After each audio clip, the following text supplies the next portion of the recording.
Opening. The Ambush. June 13, 1944. Villers-Bocage, France. Dawn breaks over the Normandy countryside. British tanker Michael Wittmann sits in his Tiger I heavy tank, number 007. His crew is silent, tense. The morning fog hangs low over the hedgerows. Through his periscope, he sees them. The British 7th Armored Division. 25 Cromwell tanks, 28 half-tracks filled with infantry. Hundreds of soldiers moving in a long column down the narrow French road. His radio crackles to life. The voice of his commanding officer cuts through the static. "Wittmann, fall back. You're outnumbered 25-1. Retreat to defensive positions." Wittmann doesn't respond immediately. He studies the enemy column through his optics. They're moving carelessly, single file, stretched out over 2 kilometers. No scouts, no flanking protection. They're not expecting resistance. He presses the radio button. His voice is calm, almost casual. "Negative, I'm engaging." His gunner looks at him in disbelief. "Herr Obersturmführer, there are too many." Wittmann's eyes never leave the periscope. Watch this. What happens in the next 15 minutes will be written into the history books as the most devastating single-tank engagement of World War II. 1 Tiger, 25 enemy tanks destroyed, 0 German casualties. But this is more than just a battle story. This is the story of the Tiger I, the most feared weapon of the Second World War. The tank that changed warfare forever. A machine so powerful it became a legend, so expensive it nearly bankrupted the German war machine, so technologically advanced that its design influences every modern tank on the battlefield today. But here's what they don't tell you in history class. The Tiger I was never supposed to exist. It was built on desperation, designed in panic, and deployed out of necessity. Its greatest strength became its fatal weakness, and the men who drove it knew they were riding both a masterpiece and a death trap. This is the untold story. Welcome to Iron Witness. Part 1. Origins. The Birth of a Monster. Chapter 1. The Eastern Front Nightmare. Let's rewind to 1941. Operation Barbarossa. Adolf Hitler's invasion of the Soviet Union. 3 million German soldiers pour across the border. 4,000 tanks, 4,000 aircraft. The largest invasion force in human history. German Panzer divisions roll across the Russian steppe like an unstoppable wave. Their Panzer III and Panzer IV tanks cut through Soviet defenses. Town after town falls. Army after army surrenders. In the first 3 weeks, the Germans advance 500 kilometers. Hitler declares victory is within reach. And then they meet the T-34. June 23, 1941, near Razėnai, Lithuania.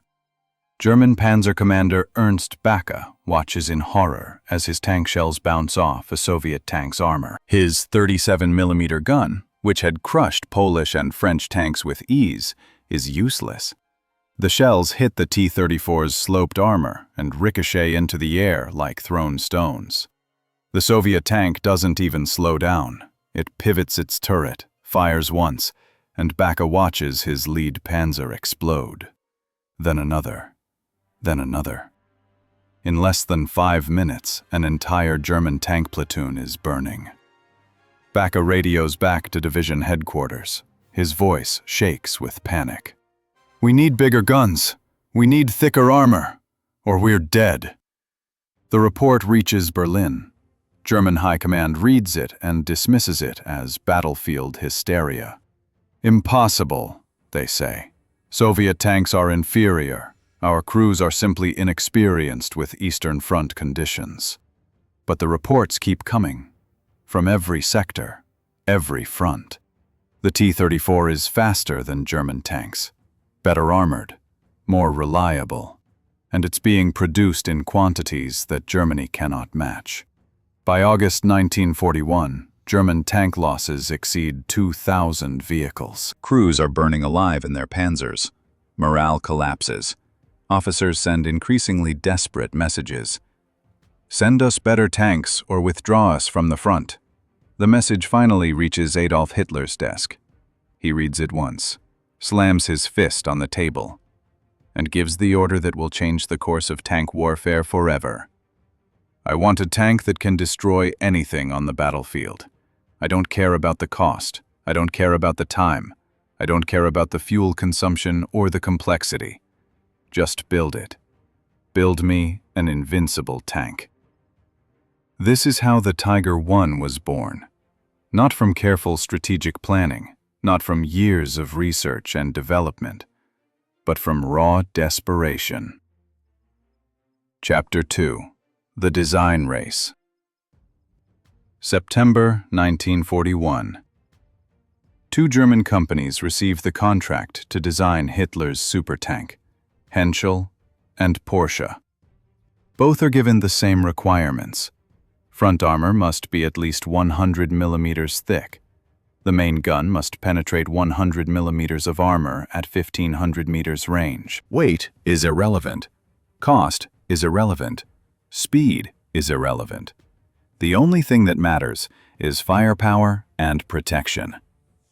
But here's the secret that historians buried for decades.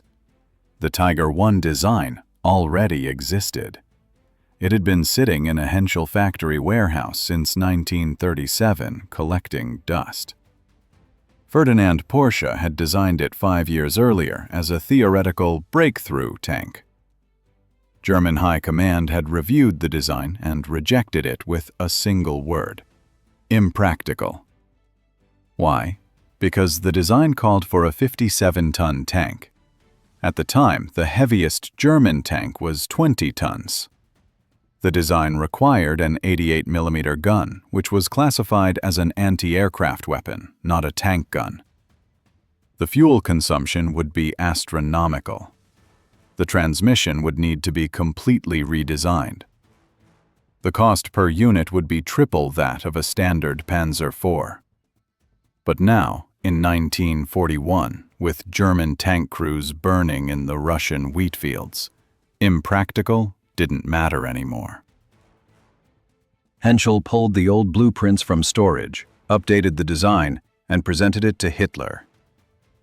April 20th, 1942, Hitler's birthday. Both prototypes are ready for demonstration. The Henschel design and the Porsche design face off in front of Hitler and his generals at the testing grounds in Rostenburg, East Prussia.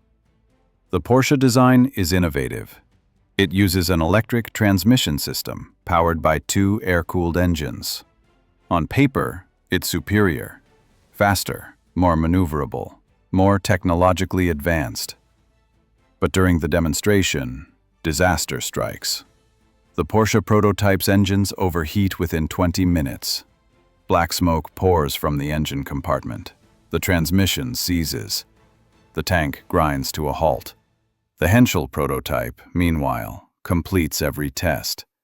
It climbs steep slopes. It fords water obstacles. It fires accurately at long range. Hitler watches in satisfaction.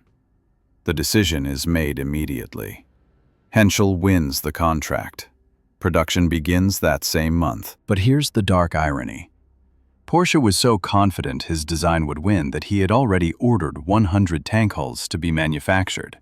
When his design lost, those 100 hulls were converted into the Ferdinand tank destroyer. Nearly all of them broke down or were destroyed within months of deployment. The Tiger I, meanwhile, was about to roll off the production line, and the world was about to witness what true armored dominance looked like. Chapter 3. The Technical Masterpiece. August 1942. The first Tiger I rolls off the Henschel production line in Kassel, Germany. Let me describe what the engineers created. Because this wasn't just a tank. It was a technological marvel that pushed the limits of what was thought possible. Weight: 57 tons. To put that in perspective, that's heavier than 3 American Sherman tanks combined. It's heavier than 4 Soviet T-34s. It's nearly triple the weight of Germany's own Panzer IV. Armor. The front hull is protected by 100 millimeters of hardened Krupp steel, sloped at a slight angle. The front of the turret has 120 millimeters. At the time, no Allied tank gun in existence could penetrate this armor at combat ranges. Not the American 75 millimeter, not the British 6-pounder, not even the Soviet 76 millimeter gun on the T-34. The main gun, the legendary 88 millimeter KWK-36L/56. This weapon was originally designed as the Flak 18 anti-aircraft gun, used to shoot down high-altitude bombers.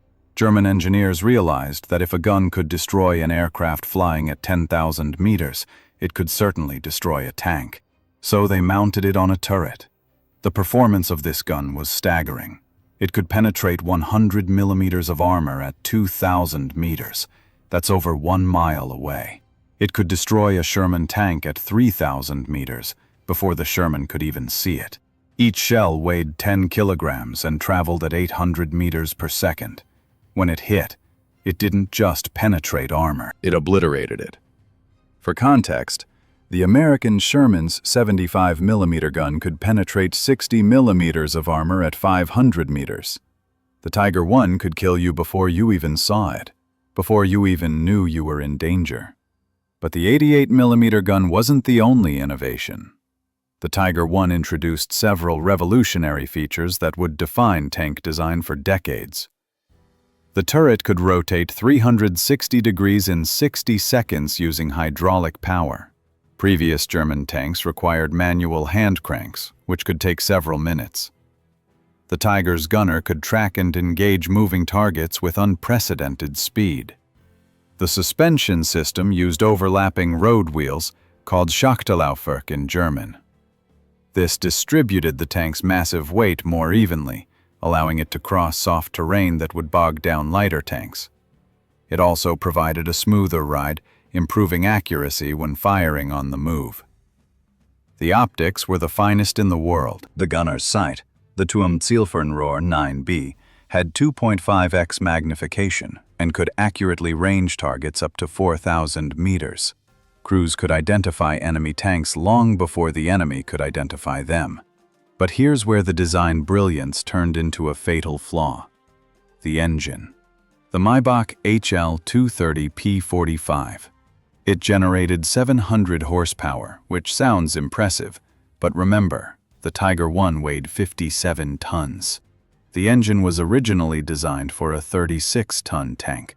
This meant the engine was constantly operating at maximum capacity, straining under the weight. Top speed on roads, 38 kilometers per hour. That's 23 miles per hour. Slower than a man on a bicycle going downhill. On rough terrain, the speed dropped to 10 or 15 kilometers per hour. A soldier could jog faster than that. Fuel consumption: the Tiger I carried 540 liters of gasoline. At full load, it consumed 2 liters per kilometer. That meant a maximum range of 270 kilometers on roads, and as little as 80 kilometers cross-country. For comparison, a Sherman tank could travel 660 kilometers on a single tank of fuel. German tank crews developed a dark sense of humor about this. They had a saying: the Tiger I is the most dangerous tank in the world, until it runs out of fuel. And then there was the transmission. The Maybach Olvar OG40 12-16 gearbox was an engineering masterpiece. 8 forward gears, 4 reverse gears, pre-selector system. It allowed smooth gear changes even under heavy load. But it was also incredibly fragile. The gears were designed for a 36-ton tank, not a 57-ton monster. Under combat stress, the transmission would crack, seize, or outright shatter. Out of every 10 Tiger tanks sent to the front line, 3 would break down before ever reaching the battlefield. Not from enemy fire, from mechanical failure. German engineers knew about these problems. They wrote reports. They recommended design changes. But by mid-1942, Germany was losing the war. There was no time for redesigns. The Tiger I went into production with all its flaws intact. And despite those flaws, when the Tiger I finally entered combat, what happened next defied all military logic. Part 2. Battlefield Dominance. The Iron Fist. Chapter 4. First Blood. December 1942. Leningrad Front, Soviet Union. The snow is 3 feet deep. Temperatures drop to minus 30 degrees Celsius. The Eastern Front has become a frozen hell. Into this hell arrive the first Tiger I tanks. Heavy Tank Battalion 502. 4 tanks. Experimental deployment. Soviet intelligence reports back to Stalin. Germans have deployed a new heavy tank. Specifications unknown. Armor thickness unknown. Firepower unknown. January 12, 1943. Near Maga, south of Leningrad. The first combat engagement. 4 Tiger I tanks are positioned in a defensive line. Their mission? Hold the road against a Soviet counteroffensive. At dawn, Soviet reconnaissance reports enemy movement. An entire tank brigade. 50 T-34 tanks supported by infantry and artillery. Soviet commander Dmitry Lavrenenko receives the intelligence report. 50 tanks against 4. The math is simple. He orders the attack. The Soviet tanks advance in waves. Standard doctrine. Overwhelm the enemy with numbers. Close the distance. Soviet 76mm guns can penetrate German armor at close range. It's worked before. The Tigers wait. Hidden in tree lines. Engines silent. At 2,000 meters, the Tigers open fire. The first Soviet T-34 explodes before its crew even realizes they're under attack. The turret lifts off the hull and crashes into the snow. The second T-34 tries to turn, but the shell hits its side armor and penetrates clean through. Fire erupts from every hatch. Within 2 minutes, 8 T-34s are burning. Soviet crews still don't know where the fire is coming from. The Tigers are too far away. Outside visual range, the muzzle flash is barely visible in the snow. Lavrenenko orders his tanks to close the distance. Full speed ahead. Get within firing range. The T-34s surge forward. Engines roaring. Tracks throwing up snow.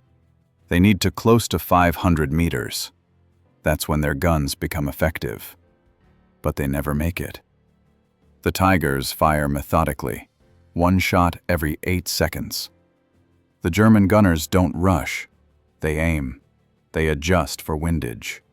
They fire. Each shot is a kill. By the time the Soviet tanks reach 1,000 meters, 31 T-34s are destroyed or burning. The survivors panic and retreat.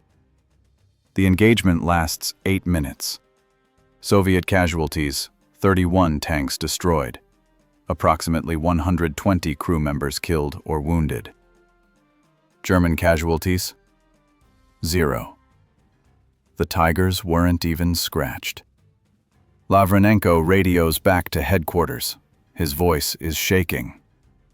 They're firing through our armor like it's paper. We can't penetrate them. We can't even get close. Request immediate withdrawal. Soviet High Command issues Emergency Order 325. If you encounter German heavy tanks designated Tiger, do not engage in direct combat. Call for air support. Call for artillery bombardment. Call for anti-tank gun reinforcements. But do not fight them tank versus tank. This is a direct order. The Tiger I instantly becomes more than a weapon. It becomes a psychological terror. Soviet tankers start calling it the ghost tank. British crews call it the death sentence. American soldiers in North Africa, when they first encounter it months later, simply call it the Beast. But the Soviets weren't the only ones about to learn this lesson. The British were next, and they would learn it in the most brutal way imaginable. Chapter 5. Villers-Bocage, The Legend of Michael Wittmann. June 13, 1944. Let's return to where we started. Michael Wittmann, Villers-Bocage, the ambush that would become legend. Michael Wittmann was 30 years old, born in Bavaria, joined the SS in 1937, fought in Poland, France, and the Eastern Front. By June 1944, he had been credited with destroying 138 enemy tanks and 132 anti-tank guns. He was already a legend in Germany. His face appeared on propaganda posters. He'd been awarded the Knight's Cross with oak leaves. He was, without question, the most famous tank commander in the German military. But Wittmann wasn't special because of propaganda. He was special because he understood something that most tank commanders didn't. The Tiger I wasn't just a weapon. It was a tool of psychological warfare. June 13, 1944, 8 a.m. Wittmann's Tiger I sits concealed in the woods near Villers-Bocage. British forces are advancing toward Caen as part of the Normandy invasion. The British 7th Armored Division, nicknamed the Desert Rats, is leading the advance. They're confident. They've fought in North Africa. They've defeated Rommel. They believe they're unstoppable. Wittmann watches them through his periscope. The British column stretches for over 2 kilometers. 25 Cromwell tanks, 28 half-tracks, hundreds of infantry, all moving in a single-file column down a narrow road. This is a catastrophic tactical error. In tank warfare, you never move in a single column. You spread out. You position scouts. You secure flanks. But the British aren't expecting resistance. They think the area is clear. Wittmann sees his opportunity. He gives the order, "Driver, forward. Gunner, load armor-piercing." The Tiger's engine roars to life. The massive tank bursts from the tree line and onto the road. The British are caught completely off guard. Wittmann's gunner, Balthazar Wohl, fires. The first Cromwell explodes. Fire and smoke pour from its turret. Wittmann doesn't stop. He drives directly down the road parallel to the British column. His gunner fires again. The second Cromwell explodes, then the third, then the fourth. The British column is paralyzed. Tanks at the front of the column can't retreat because tanks behind them block the road. Tanks at the rear can't advance to help because burning wrecks block the road. They're trapped. Wittmann drives the entire length of the column, methodically, precisely, like a farmer harvesting wheat. His gunner fires, reloads, fires again. Each shot is a kill. Each kill creates more chaos. British infantry jump from their half-tracks and run for cover. Some try to fight back with Piat anti-tank weapons. The rockets bounce harmlessly off the Tiger's armor. 15 minutes. That's how long the engagement lasts. 15 minutes of one-sided slaughter. When the smoke clears, the damage is devastating. 15 Cromwell tanks destroyed, 12 half-tracks destroyed, 2 anti-tank guns destroyed, hundreds of British soldiers killed, wounded, or captured. Wittmann's Tiger I, 0 damage. Not even a dent. British commander George Eakins, who survived the ambush, later wrote in his after-action report, "We were ambushed by what appeared to be a single German tank. It systematically destroyed our entire column in less than 20 minutes. I have never witnessed such devastation from a single vehicle. Our crews had no chance to respond. It was a massacre." The news of Wittmann's attack spreads instantly. In Germany, he becomes a national hero. Newspapers call him the greatest tank ace in history. Hitler personally decorates him. Propaganda films feature his exploits. But in Britain and America, Wittmann becomes something else. A ghost story. a nightmare. Allied tank crews start calling the Tiger I Wittmann's Chariot of Death. British officers issue new standing orders.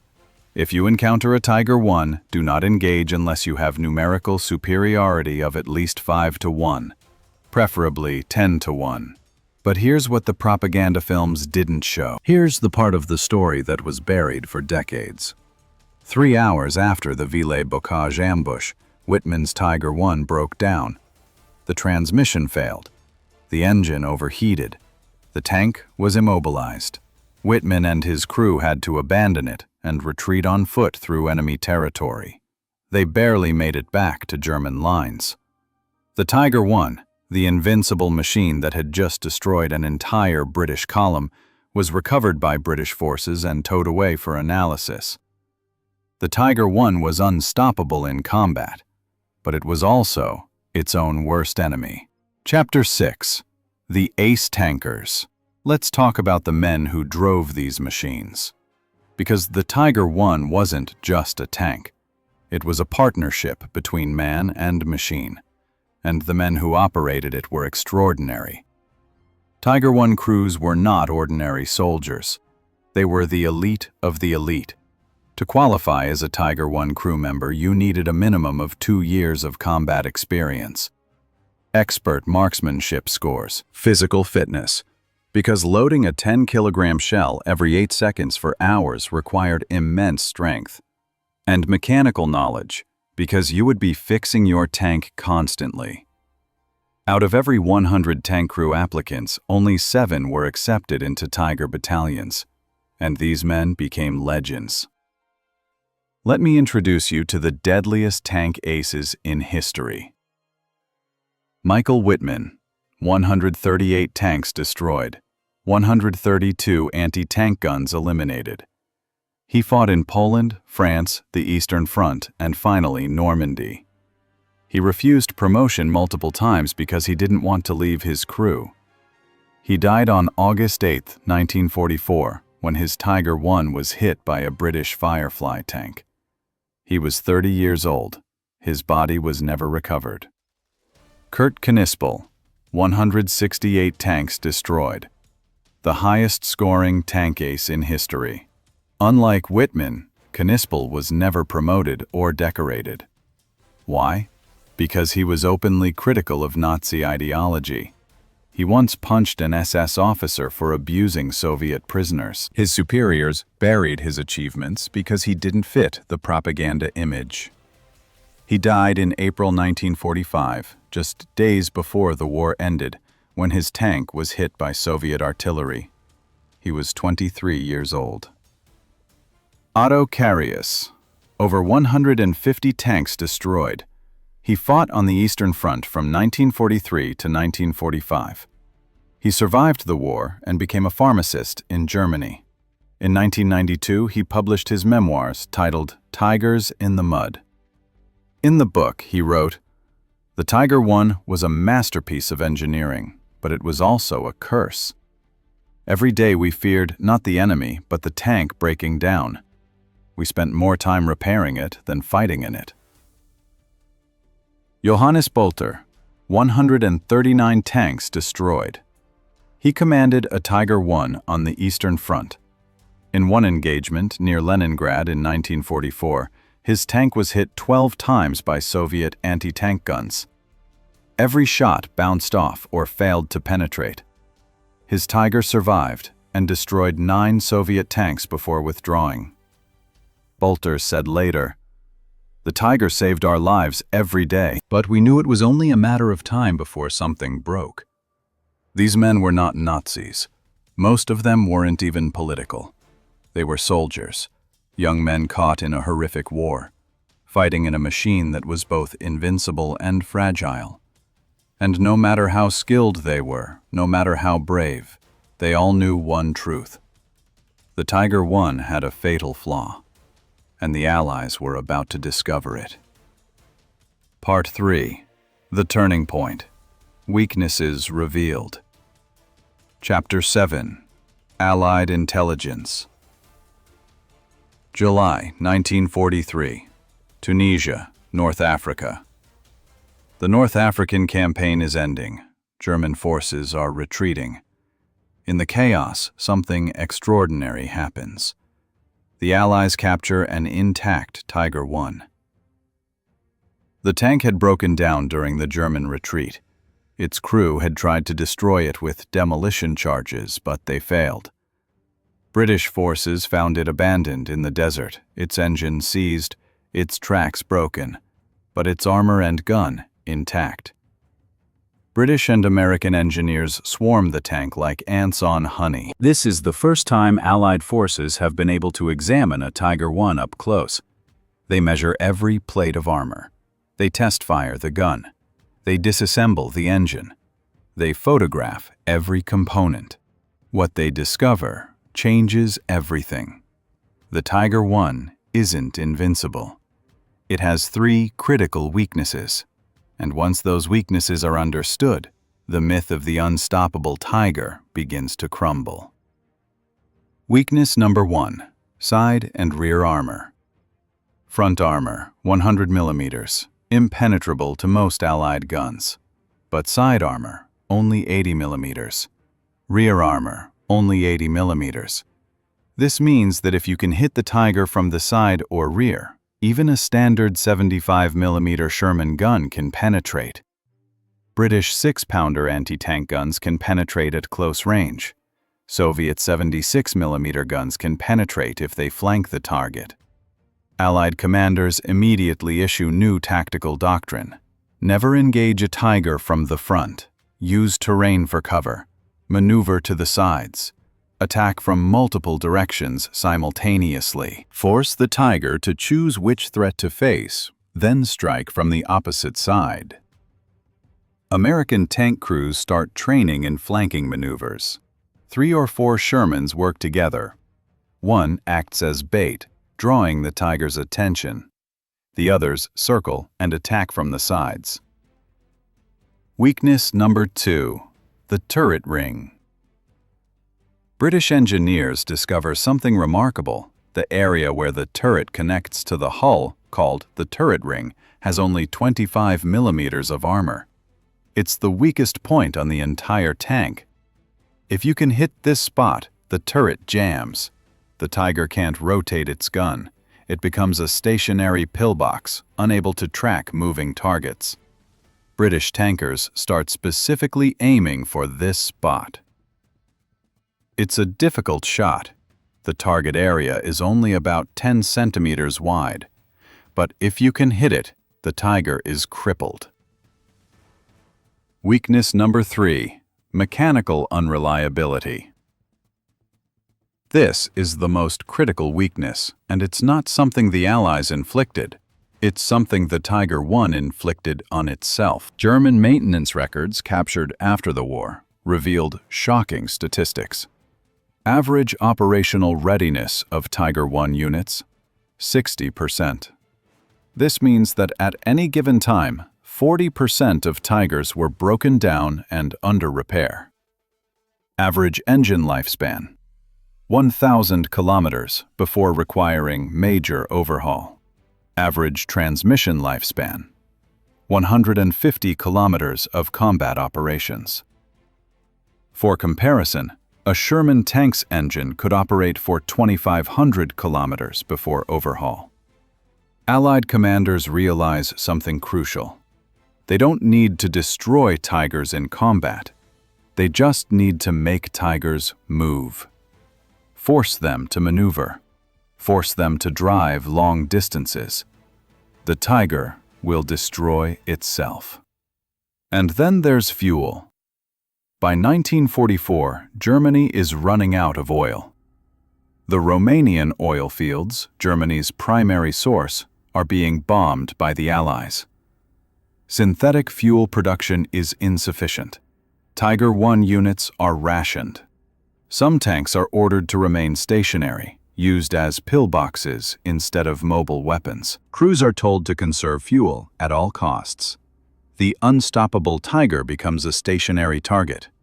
But the Allies develop one more weapon, a weapon specifically designed to kill Tigers. Its name, the Firefly. Chapter 8. The Firefly. Death of a Legend. The British have a problem. Their Sherman tanks, supplied by the United States, are being slaughtered by Tigers. The 75mm gun can't penetrate. Crews are terrified. Morale is collapsing. British High Command demands a solution. In early 1944, they create one, the Sherman Firefly. It's a standard American Sherman tank, but with one deadly modification, the British 17-pounder anti-tank gun. This gun, originally used as a towed anti-tank weapon, is mounted into the Sherman's turret. The 17-pounder fires a 76.2mm armor-piercing shell at 900 meters per second.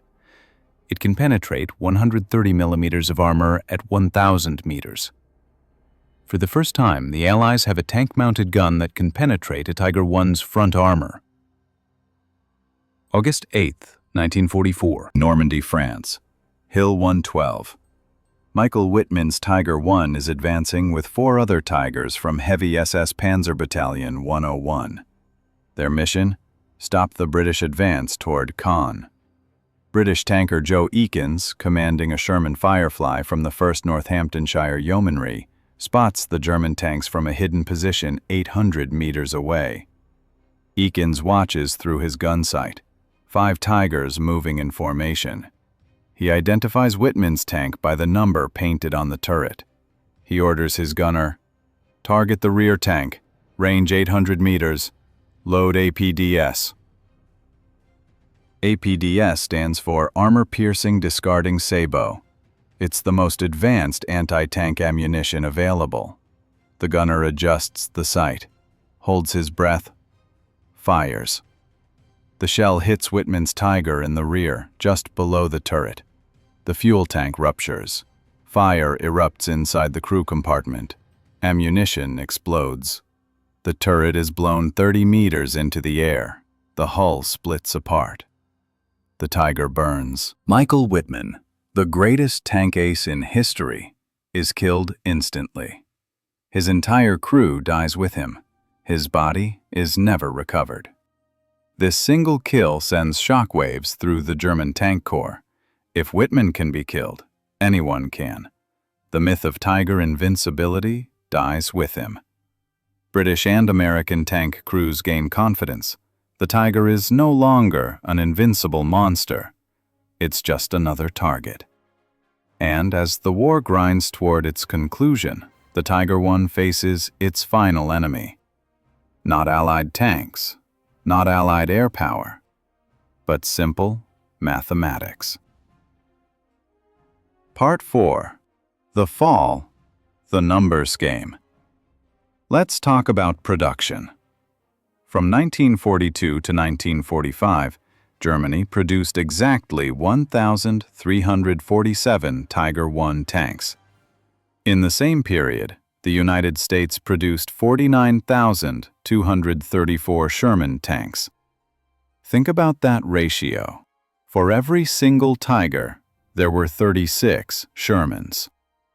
Germany also produced 492 Tiger II tanks, the upgraded King Tiger model. Total Tigers of all types, 1,839. The Soviet Union, meanwhile, produced 57,565 T-34 tanks. The numbers don't lie. A single Tiger I could destroy 10 Shermans in ideal conditions. But if 36 Shermans attack simultaneously from multiple directions, the Tiger doesn't stand a chance. German tank commander Otto Carius wrote in his memoirs, "We won every battle, but we lost the war. Because no matter how many enemy tanks we destroyed, more kept coming. And we ran out of tanks. We ran out of fuel. We ran out of time." By early 1945, most Tiger I units are non-operational. Not because they were destroyed in combat, but because Germany can no longer supply them with fuel or spare parts. Crews receive orders to abandon their tanks and retreat on foot. Some crews refuse. They blow up their Tigers with demolition charges to prevent capture. The Tiger I, the most feared weapon of World War II, dies not in glorious combat, but in quiet abandonment. But the story doesn't end there. Today, only 7 Tiger I tanks survive in the world. One is housed at the Bovington Tank Museum in England. It's the only operational Tiger I remaining. Its engine still runs. Its gun still functions. Every year, thousands of people come to see it, to hear its engine roar, to understand why this machine terrified an entire generation. The Tiger's legacy lives on in every modern tank. The M1 Abrams, the Leopard 2, the Challenger 2. All of them owe their design philosophy to the Tiger I. Heavy frontal armor, powerful long-range gun, advanced optics. These concepts were pioneered by the Tiger. But the Tiger I also teaches a harsh lesson. In war, the most impressive weapon isn't always the most effective. Symbols of power don't win wars. Numbers do. Logistics do. Reliability does. Germany spent 800,000 Reichsmarks per Tiger. For that same cost, they could have built 4 Panzer IV tanks, or 10 Stug 3 assault guns. If Germany had built 5,000 Panzer IVs instead of 1,347 Tigers, the war might have lasted longer. But Hitler wanted symbols. He wanted propaganda. He wanted fear. And the Tiger I delivered. It became the most legendary tank in history. One Tiger, one legend. One lesson. The most powerful weapon in the world is useless if you can't fuel it, fix it, or field it in sufficient numbers. Thank you for watching Iron Witness. Subscribe for more untold stories of the machines that shaped history.